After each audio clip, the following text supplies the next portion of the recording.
Hello everyone. आज मैं आप लोगों के लिए क्वेश्चन लेकर आया हूँ सांख्यिकी से संबंधित, उसका अर्थ, उसकी परिभाषा, उसके प्रत्यय और उसके कार्य। चलो शुरू करते हैं।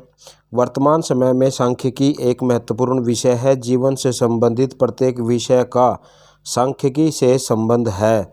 वैसे भी आज के वैज्ञानिक और भौतिकवादी युग में व्यक्ति के जीवन एवं समाज से संबंधित विभिन्न पहलुओं जैसे जन्म मरण दर, प्रति व्यक्ति प्रतिदिन आय, व्यापार या कृषि में लाभ हानि, योजनाओं का लेखा जोखा, आय व्यय में औसतन वृद्धि, जनसंख्या में लिंग अनुपात इत्यादि सभी समस्याओं में सांख्यिकी की विधियों का उपयोग अत्यंत आवश्यक हो गया है।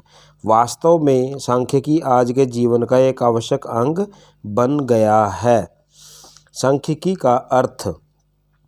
सांख्यिकी अंग्रेजी भाषा के शब्द स्टैटिक्स का हिंदी अनुवाद है। यह शब्द लैटिन भाषा के स्टेटस तथा इटालियन के स्टैटिस्टा शब्द की व्युत्पत्ति है। वर्तमान अर्थ में स्टैटिक्स का प्रयोग लगभग एक शताब्दी पूर्व हुआ था। क्योंकि यह शब्द स्टेट शब्द से संबंधित है, इसलिए संभवतः प्राचीन काल में इस शब्द का प्रयोग राज्य के कामकाज हेतु किया जाता था। राज्य की आय व्यय, कर की दर, जन्म मृत्यु दर, अनुपात इत्यादि राज्य संबंधी कार्यों का विवरण आंकड़ों की सहायता से व्यक्त किया जाता था, जिसको आधुनिक भाषा के अंदर हम स्टैटिक्स कह देते हैं।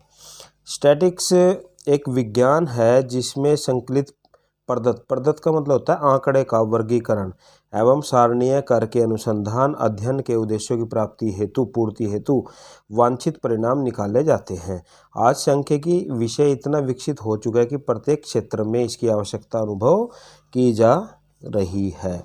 उसके बाद इसमें आ जाएगा इसके जो महत्वपूर्ण प्रत्यय क्या है, इसका इम्पोर्टेंट। सांख्यिकी के कुछ महत्वपूर्ण प्रत्ययों का वर्णन इस प्रकार है। अंकात्मक प्रदत्त का मतलब आंकड़ा, न्यूमेरिकल डाटा। अंकात्मक प्रदत्त प्राय दो प्रकार के होते हैं, एक तो गणाश्रित और एक मेट्रिक। जब हम वस्तुओं की गणना कर सकें तो इनसे प्राप्त आवृत्तियां जो भी होती हैं उनको गणात्मक आंकड़े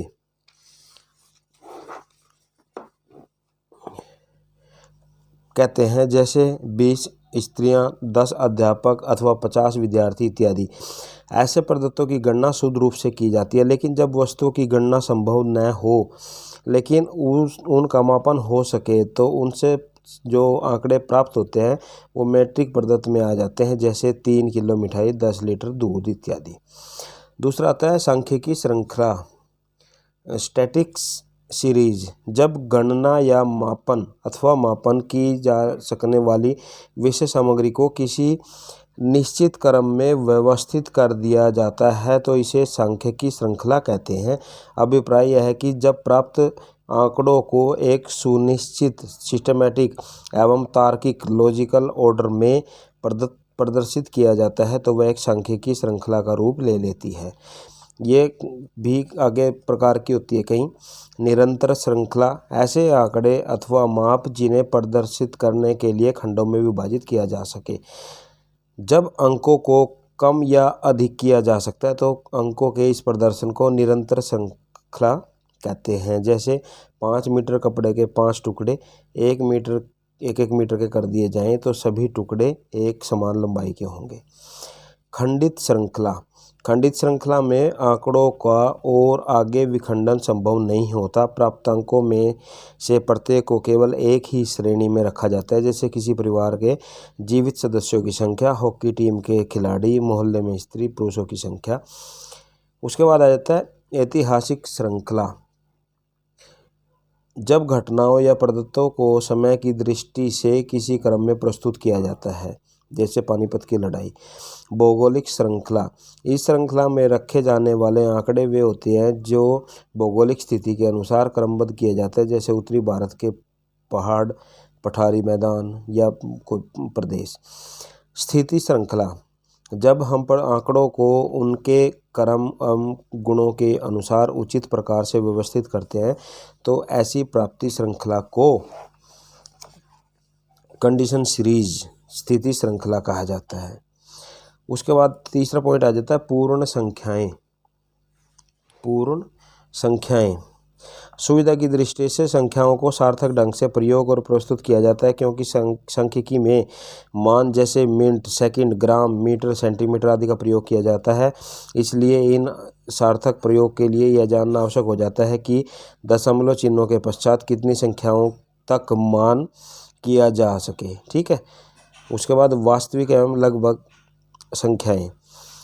वास्तविक अंक वे संख्याएं होती हैं जिन्हें हम गिन सकें। लगभग वे संख्याएं होती हैं जिन्हें पूर्ण या वास्तविक रूप से गिना नहीं जा सकता। ठीक है। जैसे उदाहरण के लिए BA तृतीय वर्ष के 110 छात्र, 500 पुस्तकें, गांव के 1000 पुरुष इत्यादि। लेकिन 5.70 मीटर कपड़ा, 2.4 लीटर दूध संख्याओं का मान। सार्थक अंक। दशमलव अंक अंकों की स्थिति एवं सत्यता के सूचक होते हैं। ये अंकों की सार्थकता को स्पष्ट करते हैं। जैसे 512 में से 3 सार्थक अंक हैं। 512 में 3 अंक सार्थक हैं। दोनों शून्य सार्थकों की अंकों की स्थिति को सूचित करते हैं। 51.04 में 3 अंक सार्थक हैं। ये अंक भी यह दर्शाते हैं कि 4 अंक के मान का अध्ययन 100वें भाग तक किया जा सकता है। 0.5140 में चारों अंक सार्थक है, क्योंकि यह शून्य चौथे अंक की स्थिति को स्पष्ट करता है। इसी प्रकार 51.005 सात संख्या में 3 अंक सार्थक कहे जाएंगे, क्योंकि दशमलव चिन्ह बार के बाद 2 शून्य केवल 5 अंक की स्थिति को दिखाते हैं। ठीक है। उसके बाद आ जाता है इसके कार्य। आंकड़ों को सार्थक बनाना और उनसे प्राप्त निष्कर्षों की व्याख्या करना। किसी अध्ययन से प्राप्त आंकड़े प्राय संख्या में इतने अधिक होते हैं कि उनसे हम किसी निष्कर्ष पर नहीं पहुंच सकते, लेकिन सांख्यिकी की विधियों इन प्रदत्तों को या आंकड़ों को संगतिपूर्ण ढंग से व्यवस्थित करके सार्थक बनाती है। प्राप्त निष्कर्षों की व्याख्या करने के साथ साथ सांख्यिकी के प्रयोग से वैज्ञानिक एवं सूक्ष्म वर्णन भी संभव होता है। परिणामों का सत्यापन, स्थापन, संभव, शुद्ध अथवा ठीक परिणाम प्राप्त करने के साथ साथ सांख्यिकी विधियों के प्रयोग से अध्ययन के उद्देश्य तथा आवश्यकता अनुसार प्राप्त परिणामों का सत्यापन भी किया जा सकता है। तुलनात्मक अध्ययनों में सहायक। सांख्यिकी तथ्यों का तुलनात्मक अध्ययन करने में सांख्यिकी विधियों का प्रयोग महत्वपूर्ण है योगदान है। यही कारण है कि सामाजिक विज्ञानों के अधिकांश शोध कार्यों में विभिन्न सांख्यिकी विधियों का प्रयोग किया जाता है। उपकल्पनाओं के निर्माण में सहायक। सांख्यिकी विधियों का प्रयोग उपकल्पनाओं के निर्माण और परीक्षण के लिए किया जाता है। इससे नए सिद्धांतों के निर्माण में सहायता मिलती है। पूर्व कथन करने में सहायक। सांख्यिकी विधियों से शुद्ध परिणाम प्राप्त करने के साथ साथ सांख्यिकी घटनाओं या गणनाओं के द्वारा घटनाओं संबंधी भविष्यवाणी भी की जा सकती है। जैसे विद्यालय के विद्यार्थियों में वर्तमान समय में छात्राओं की संख्या ज्ञात करके उनकी तुलना गत 5 वर्षों की औसतन संख्या से करके। ठीक है। उसके बाद प्रयोगात्मक अध्ययनों और शोध कार्यों में सहायक। गिलफर्ड ने कहा कि सांख्यिकी विधियां प्रयोगों की स्थिर साथी हैं। स्पष्ट है कि प्रयोगात्मक अध्ययन और अनुसंधान कार्य सांख्यिकी विधियों के बिना अधूरे होते हैं, क्योंकि सांख्यिकी विधियों के द्वारा ही अध्ययनों से प्राप्त आंकड़ों को श्रेणीबद्ध और तालिकाबद्ध करके परिणाम निकाले जाते हैं। जटिल समस्याओं के विश्लेषण में सहायक। अध्ययन हेतु चयन की गई सभी समस्याएं सीधी और सरल नहीं होती, जटिल समस्याएं भी होती हैं। उन्हीं के समाधान से संबंधित विषय और क्षेत्र में प्रगति होती है तथा नए विषय वस्तु का संकलन होता है। ठीक है। उसके बाद इसकी कुछ सीमाएं भी हैं, वो भी एक बार कर लेते हैं। सांख्यिकी में गणनात्मक अंकों को महत्व दिया जाता है। अध्ययन में वे स्थितियां, चर या गुण जिन्हें अंकात्मक दृष्टि से मापा नहीं जा सकता, उनको महत्व नहीं दिया जाता। सांख्यिकी के नियम गणित, भौतिक विज्ञान या रसायन विज्ञान आदि के नियमों की तरह सत्य नहीं है। सामान्यतः सांख्यिकी के नियमों का अधिकांश समान समूह या जाति के लिए अधिक सत्य होते हैं। सांख्यिकी विधियां अलग अलग आंकड़ों को महत्व नहीं देती, ये बहुतायत को लेकर चलती हैं। जब हम बालकों के किसी समूह का मध्यमान भार 30 किलोग्राम 30 किलो कहते हैं तो अभिप्राय यह होता है कि कक्षा या समूह के बालकों का औसतन भार 30 किलो है। इसका अभिप्राय यह कदापि नहीं है कि समूह के प्रत्येक बालक का भार 30 किलो होगा। ठीक है। उसके बाद आ जाता है सांख्यिकी अध्ययन की अवस्थाएं। पद्धतों का एकत्रीकरण, कलेक्शन ऑफ डाटा। पद्धतों के बिना कोई भी सांख्यिकीय अध्ययन संभव नहीं हो सकता। इसलिए सांख्यिकीय विधियों के प्रयोग के लिए यह आवश्यक है कि आंकड़े एकत्रित किए जाएं। पद्धतों का संगठन। सांख्यिकीय अध्ययन का दूसरा चरण पद्धतों का उपयुक्त संगठन करना होता है। यहाँ संपादन एक अत्यंत महत्वपूर्ण कार्य है ताकि आंकड़ों की छानबीन करके भूल चूक या असंबद्ध सूचनाओं को हटाया जा सके। उसके बाद आ जाता है प्रदत्तों या आंकड़ों का प्रस्तुतिकरण, प्रेजेंटेशन ऑफ डाटा।